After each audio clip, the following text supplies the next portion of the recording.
Hello friends, आप सभी को वेरी गुड मॉर्निंग।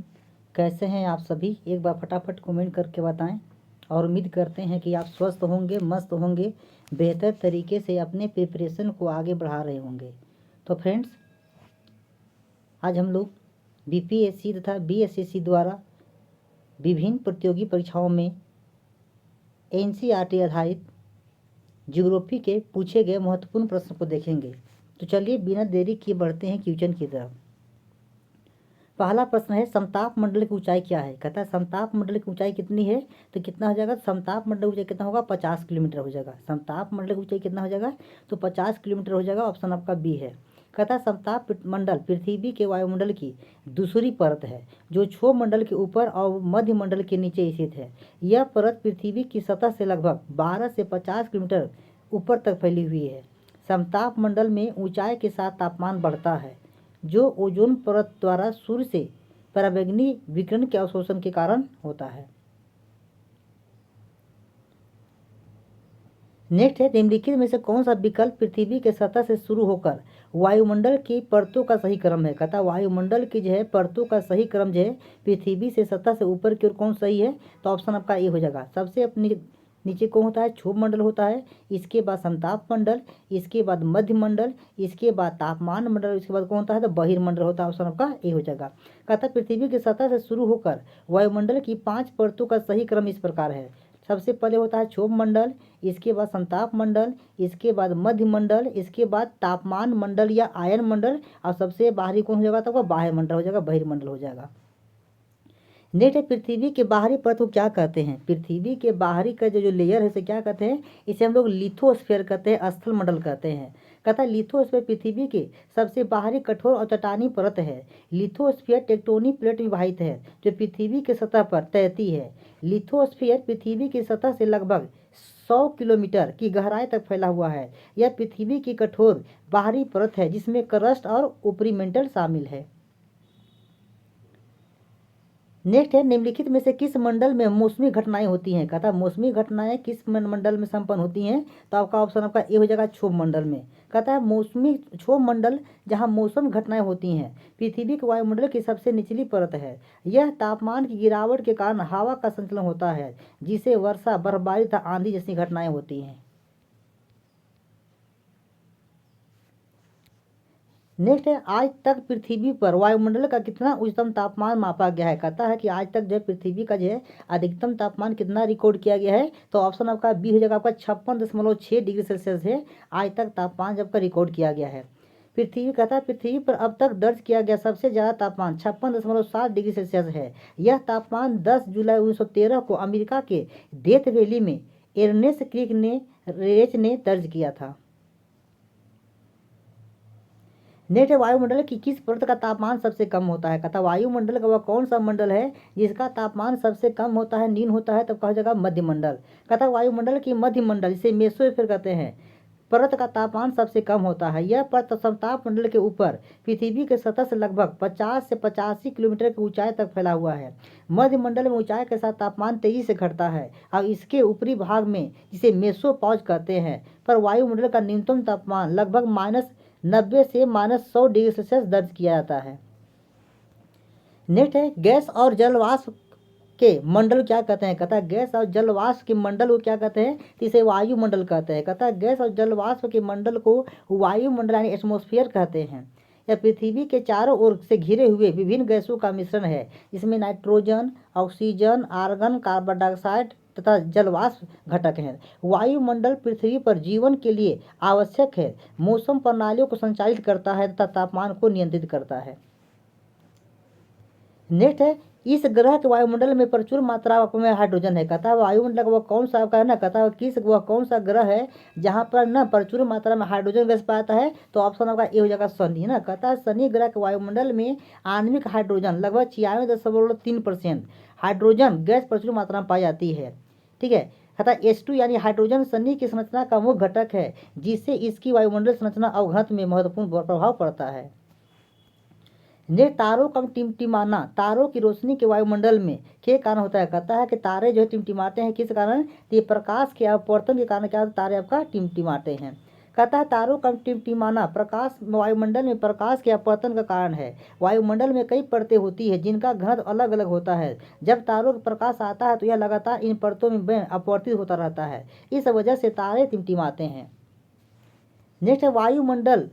यह कहता है यह वायु ठंडी और शुष्क होती है। कहता है निम्नलिखित में से कौन सा वायु जो है वो ठंडी और शुष्क होती है। तो आपका ऑप्शन सी हो जाएगा बोरा ना। कहता है बोरा जो वायु का होता है ठंडा होता है। कहता है बोरा एक ठंडी शुष्क एवं तीव्र स्थानीय पवन है। यह एक कैटाबोलिक पवन है जो मुख्य रूप से एड्रियाटिक सागर के पूर्वी तटीय क्षेत्र में चलता है। कहता है बोरा पवन कहाँ चलता है तो ये एड्रियाटिक तट में चलता है। नेक्स्ट है निम्नलिखित में से कौन सी एक यूएसए की स्थानीय पवन है। कहता है निम्नलिखित में से कौन है यूएसए का एक स्थानीय पवन हो जाएगा तो चीनूक आपका ऑप्शन ए हो जाएगा। कहता है चीनूक एक गर्म और शुष्क स्थानीय पवन है जो उत्तरी अमेरिका में रॉकी पर्वत के पूर्वी ढलानों पर ना, उत्तरी अमेरिका में कहाँ पर तो रॉकी पर्वत के पूर्वी ढलानों पर विशेष रूप से संयुक्त अमेरिका और कनाडा में चलती है। यह पवन शीतकाल में तापमान को अचानक बढ़ा देती है। कहता है किस काल में चलती है तो यह आपका शीतकाल में चलती है ना, शीतकाल में चलती है और बर्फ का पिघलने का कार्य करती है। इसलिए इस पवन को ना हिमभक्षी यानी स्नो ईटर के नाम से भी जाना जाता है। नेक्स्ट है ITCZ से क्या अभिप्राय है। कहता है ITCZ आपका क्या हो जाएगा तो ऑप्शन आपका डी हो जाएगा। कहता है ITCZ क्या है तो यह उष्ण अंत उष्ण कटिबंधीय अभिसरण क्षेत्र है। कहता है ITCZ क्या है तो यह जो है उष्ण अंत उष्ण कटिबंधीय अभिसरण क्षेत्र है। ITCZ से अभिप्राय है इंटर ट्रॉपिकल कन्वर्जेंस जोन। यह भूमध्य रेखा के आसपास पृथ्वी को घेरने वाला एक क्षेत्र है जहां उत्तरी और दक्षिणी गोलार्ध की व्यापारिक हवाएं क्या होती हैं मिलती हैं। नेक्स्ट निम्नलिखित में से कौन सा सागरीय शीत प्रवाह है। कहता है निम्नलिखित में से कौन जो है सागर में चलने वाली ठंडी जलधारा है तो ऑप्शन आपका बी हो जाएगा लेब्राडोर। कहता है कि लेब्राडोर एक सागरीय शीत प्रवाह है। लेब्राडोर जलधारा अटलांटिक महासागर में बहती है जो ठंडे आर्कटिक जल को दक्षिण की ओर ले जाती है। यह धारा बेफिन की खाड़ी और डेविस जल संधि से शुरू होती है। गल्फ स्ट्रीम और क्यूरोसियो गर्म जलधारा है। कहता है गल्फ स्ट्रीम और क्यूरोसियो क्या है तो ये गर्म जलधारा है।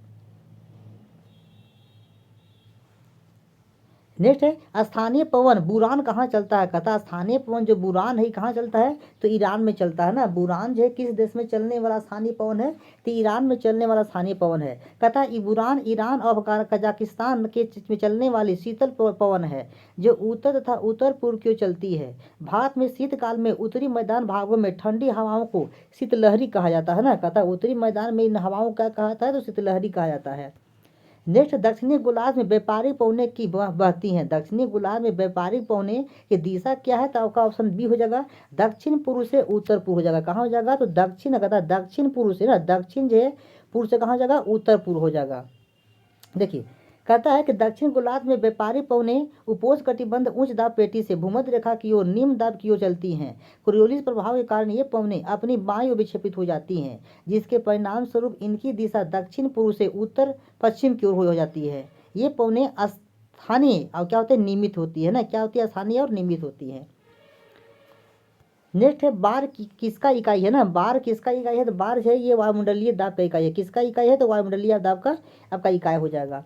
नेक्स्ट है भूमध्य रेखीय प्रशांत क्षेत्र में असमान रूप से गर्म समुद्री तापमान की विशेषता वाली घटना को क्या कहते हैं। कहता है कि भूमध्य रेखा प्रशांत क्षेत्र में असमान रूप से गर्म समुद्री तापमान की विशेषता वाली घटना को क्या कहते हैं तो ऑप्शन आपका डी हो जाएगा। इसे क्या बोलते हैं इसे एल-नीनो कहते हैं ना, क्या बोलते हैं इसे एल-नीनो कहते हैं। ऑप्शन आपका एल-नीनो और मोडोकी कहते हैं।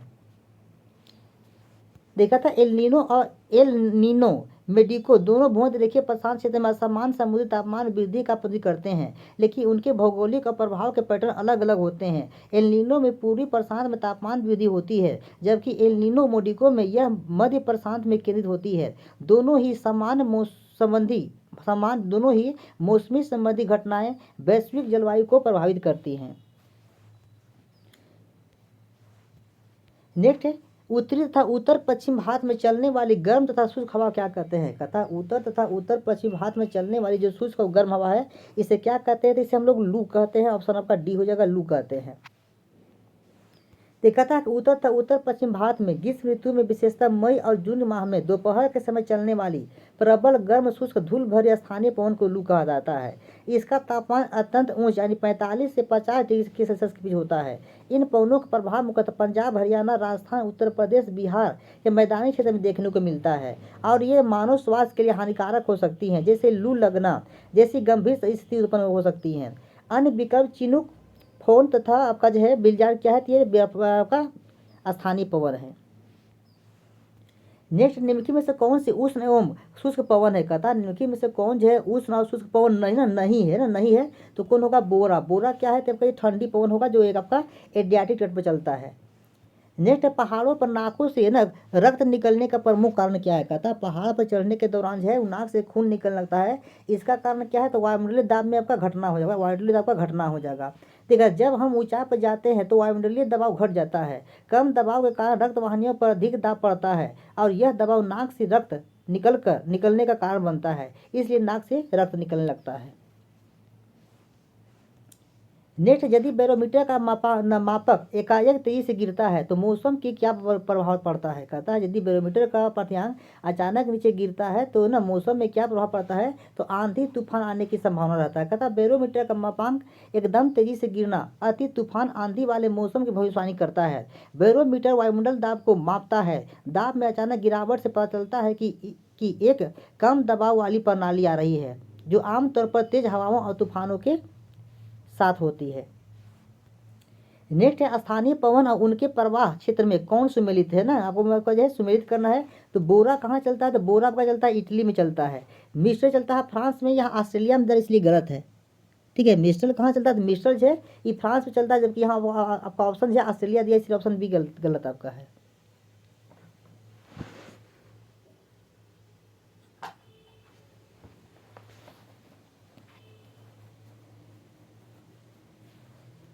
नेक्स्ट है, स्थानीय पवन बुरान कहाँ चलती है? स्थानीय पवन बुरान कहाँ चलता है? तो आपका इटली में चलता है, ऑप्शन आपका बी हो जाएगा।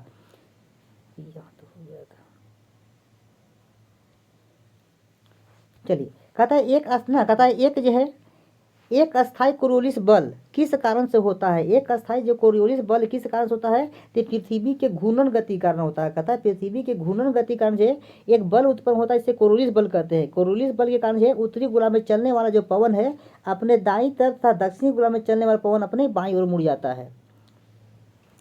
नेक्स्ट, खमसिन निम्नलिखित में से किस देश का स्थानीय पवन है? खमसिन जो है वो किस देश का स्थानीय पवन है? तो खमसिन कहाँ चलता है? मिस्र में चलता है, ऑप्शन आपका सी हो जाएगा। कहता है खमसिन मिस्र का स्थानीय पवन है। यह एक गर्म शुष्क और धूल भरी हवा है। यह उत्तरी अफ्रीका और अरब प्रायद्वीप में भी चलती है। नेक्स्ट है, वायु का वेग संबंधित है। वायु का वेग किसे संबंधित है? तो वायु का वेग जो है वो दाब प्रवणता से संबंधित है। वायु का वेग किसे संबंधित है? दाब प्रवणता से संबंधित है, ऑप्शन आपका सी हो जाएगा। तो ये कहता है कि वायु का वेग दाब प्रवणता से सीधा संबंधित होता है, जिसका अर्थ है कि दाब में अंतर जितना ज़्यादा होता है हवा की गति उतना ही क्या होता है? अधिक होता है। नेक्स्ट आपको मैच करना है। देखिए, करना है कि चीनूक, तो चीनूक कहाँ चलता है? तो यूएसए में चलता है। ठीक है, फोन कहाँ चलता है? तो ये आस पास चलता है। सिरोको कहाँ? सिरोको आपका इटली चलता है ना। ठीक है, तो आपका सी जब आपका मैच नहीं है।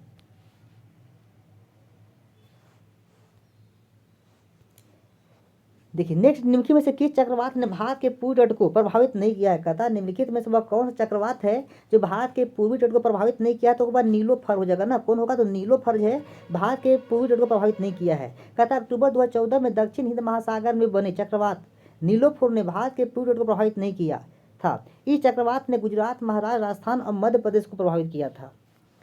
नेक्स्ट है, ध्रुव क्षेत्रों में अति तेज व बर्फीले ठंडी बहने वाली पवन क्या कहते हैं? कहता ध्रुवीय क्षेत्र में बहने वाले पवन क्या कहते हैं? तो इसे हम लोग ब्लिजार्ड कहते हैं ना। क्या कहते हैं? तो ब्लिजार्ड कहते हैं। नेक्स्ट है, उष्णकटिबंधीय चक्रवात को जो फिलीपींस, जापान और चीन में चलता है। कहता है कि फिलीपींस, जापान और चीन में चलने वाले उष्णकटिबंधीय चक्रवात क्या कहते हैं? हम लोग टाइफून ना क्या कहते हैं? टाइफून कहते हैं। नेक्स्ट, टार्नेडो पृथ्वी का एक भयंकर आंधी है जो मुख्यतः, कहता है टार्नेडो जो पृथ्वी का भयंकर आंधी है जो मुख्यतः कहाँ चलता है? तब का अमेरिका में चलता है। कहता है टार्नेडो पृथ्वी का पर एक बहुत ही विनाशकारी और तीव्र प्राकृतिक आपदा है। यह एक तीव्र हवा का झोंका है जो एक छोटे से क्षेत्र में बहुत तेजी से गति घूमता है, जिसके कारण भारी क्षति होती है। यह विशेष रूप से संयुक्त राज्य अमेरिका में सबसे अधिक सक्रिय और शक्तिशाली होता है, जहाँ इसे टार्नेडो के नाम से जाना जाता है। नेक्स्ट निम्नलिखित में से कौन सा एक क्षेत्र आमतौर पर मानसून से प्रभावित नहीं होता है, कहता है निम्नलिखित में से वह कौन सा क्षेत्र है वो मानसून से प्रभावित नहीं होता है, तब का उप सहारा क्षेत्र ना, उप सहारा क्षेत्र है ये मानसून से प्रभावित नहीं होता है। नेक्स्ट है आकाश में सबसे निचले स्तर का बादल क्या कहते हैं, कहते हैं आकाश में सबसे निचले स्तर में बनने वाले बादल क्या कहते हैं, तो ये लोग इससे हम लोग स्तरीय मेघ कहते हैं ना, क्या कहते हैं स्तरीय मेघ कहते हैं, ऑप्शन आपका बी हो जाएगा। नेक्स्ट निम्नलिखित में से किस जंगल को पृथ्वी का फेफड़ा कहा जाता है ना, पृथ्वी या ग्रह का फेफड़ा किसे कहते हैं, तो अमेजन वर्षा वन को, अमेजन वर्षा वन को क्या बोलते हैं, पृथ्वी का फेफड़ा कहते हैं। कहता है अमेजन वर्षा वन को ग्रह के फेफड़े के रूप में जाना जाता है क्योंकि यहाँ दुनिया का सबसे उष्णकटिबंधीय वर्षा वन है और यह वैश्विक ऑक्सीजन उत्पादन का महत्वपूर्ण योगदान देता करता है। अमेजन वर्षा वन को पृथ्वी ग्रह के फेफड़े के रूप में जाना जाता है। अमेजन वर्षा वन पृथ्वी पर लगभग 20% ऑक्सीजन का उत्पादन करता है। नेक्स्ट है व्यापार मार्गों और परिवहन नेटवर्क को प्रभावित करने वाले मुख्य कारक क्या है, व्यापार मार्ग और परिवहन नेटवर्क प्रभावित करने वाला मुख्य कारण क्या है, तो ऑप्शन आपका डी हो जाएगा, सभी हो जाएगा ना। भौगोलिक स्थिति और प्राकृतिक संसाधन, राजनीतिक स्थिरता, सरकारी नीति और तकनीकी प्रगति सभी जो है परिवहन के मार्ग को प्रभावित करता है। नेक्स्ट है विश्व का सबसे बड़ा समुद्री पुल कौन होगा, विश्व का सबसे बड़ा समुद्री पुल का क्या नाम है, कहाँ पर स्थित है, तो ये चीन में स्थित है ना, कहाँ स्थित है, चीन में स्थित है। कहता दुनिया का सबसे लंबा समुद्री पुल चीन का हांगकांग जुहाई मकाओ ब्रिज है। यह पुल करीब 55 किलोमीटर लंबा है। यह पुल हांगकांग जुहाई और मकाओ को जोड़ता है। नेक्स्ट है निम्नलिखित को ना सूची 1 को सूची 2 से मिलना मैच करना है, तो आपका ऑप्शन आपका ए हो जाएगा। पहला कहता है कि आपका यूरोपीय पार महाद्वीप रेल मार्ग ये कहाँ पर जाता है, तो ये जो है पेरिस को वारसा से जोड़ता है ना, किससे जोड़ता है, पेरिस को वारसा से जोड़ता है। इसके बाद आपका हो जाएगा पार एंडी रेल मार्ग है आपका ये आज ब्यूनस आयर्स को वालपेरेजो से जोड़ता है। अब इसके बाद पार साइरेन मार्ग बोलेगा तो एक आपका ये जो है ये आपका लेनिनग्राद से व्लादिवोस्टोक को जोड़ता है और ओरिएंटल एक्सप्रेस है इसके जोड़ता है तो ये पेरिस को इस्तांबुल से जोड़ता है। ऑप्शन आपका ए हो जाएगा। नेक्स्ट है विश्व का सबसे ना नेक्स्ट है विश्व का ना कहता है विश्व का सबसे ऊंचा रेलवे पुल किस नदी पर बना है, विश्व का सबसे ऊंचा जो रेलवे पुल है किस नदी पर बना है, तो ये चिनाब नदी पर बना है ना। विश्व का सबसे ऊंचा रेलवे पुल किस नदी पर बना, तो चिनाब नदी बना है। कहता चिनाब नदी पर बना कहता है चिनाब नदी पर बना चिनाब रेल ब्रिज दुनिया का सबसे ऊंचा रेलवे ब्रिज है जिसकी ऊंचाई नदी तल से 359 मीटर है। यह पुल जम्मू कश्मीर के रियासी जिले में सलंगदान और रियासी रेलवे स्टेशनों के बीच बना है। नेक्स्ट निम्नलिखित में से किस महाद्वीप में दुनिया में सड़कों की लंबाई और घनत्व सबसे अधिक है, कहता है कि विश्व में सबसे अधिक सड़कों और न का लंबाई और घनत्व ये किस देश में अधिक हो जाएगा, तब का उत्तरी अमेरिका में हो जाएगा ना, कहाँ हो जाएगा, उत्तरी अमेरिका में हो जाएगा।